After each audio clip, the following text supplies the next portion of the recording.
Our aim was to design a space that appears bigger than it is. We admire works of modern Belgian architects who are able to create simple interiors but with a twist. The choice of materials, colors and textures can create an atmosphere that appeals to all of our senses.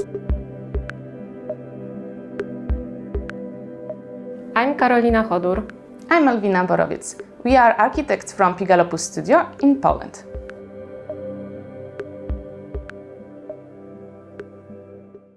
Bonjour, je m'appelle Nam Tran and I'm a content creator and director at Never Too Small. Before I joined NTS, I was a filmmaker in Japan and I learned some of the language. This allowed me to direct and edit our recent Japanese episodes, like these ones. Recently, I've been directing new shoots in Italy, Spain and France. I've always been interested in French, so when Speakly approached us, I was excited to give it a go. Speakly is a language learning app on your phone and on your desktop. It has a great interface, which I'm a sucker for, and I really like the daily challenges, the vocab builder, the writing activities. It also has a speaking section where I can practice my pronunciation. There's even music recommendations in the language. This app really suits the way I like to study, by getting straight to the most common words, phrases and grammar points, so I can put it to practice straight away. So if you've always wanted to study another language, then 2023 is the time to make it happen. And there's no better way than with Speakly. You can try Speakly for free for 7 days and get a 60% discount if you join the annual subscription. The links are down below. So come on, give it a try. Au revoir.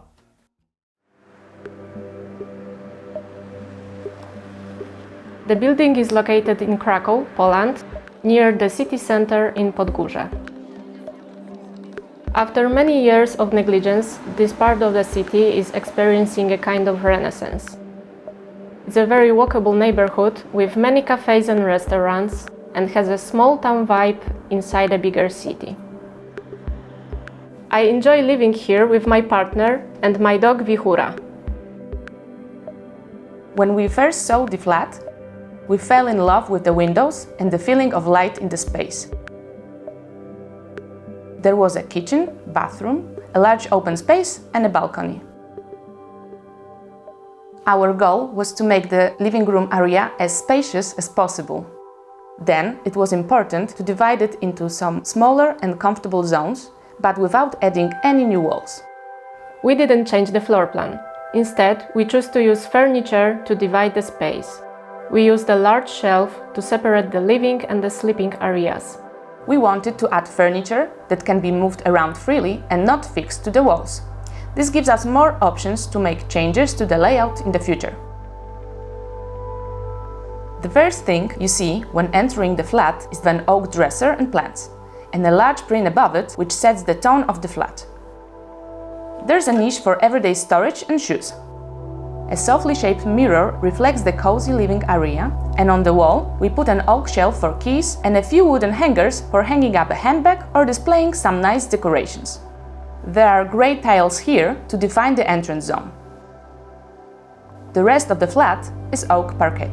Wood on the floor gives us a warm feeling under your feet. We expanded the living room area as much as possible. That main piece of furniture here is the floor-to-ceiling shelf. We customized an IKEA bookshelf with custom-made doors, steel frame, and white melamine and birch plywood for the shelves. The lower part can be accessed from both the living room and the bedroom. The shelf has a ceiling-mounted projector screen, which can be pulled down when we have movie nights. It was important to design the main lighting in such a way that it did not mark the exact location of the furniture below. We decided to use spot lamps that can be added and moved when needed. In addition, there are several smaller lamps to create a cozy atmosphere in the evening. At the end of the flat, there is a long balcony that has entrances from the living room and bedroom.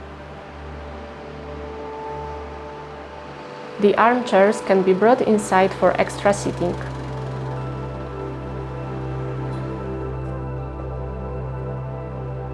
The kitchen is finished in white, so it can blend in with the walls of the flat and become a neutral backdrop.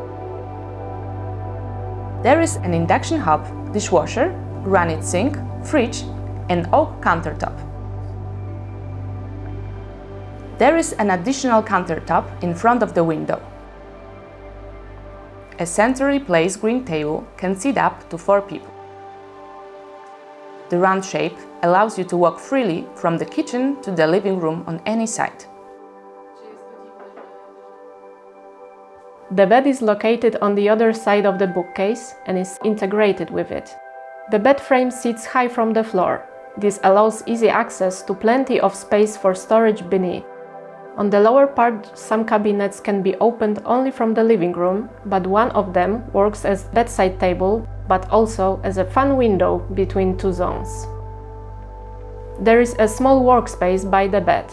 A small plug-in pendant lamp is suspended from the ceiling. It's an easy way to add some lights and can be done without a professional.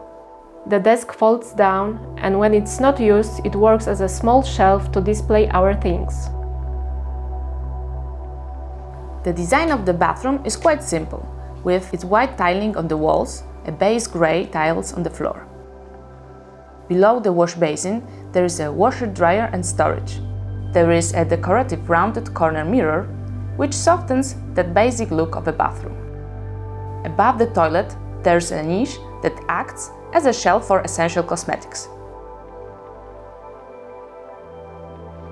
Everything is kept in a light color palette, complemented by a warm wooden floor base.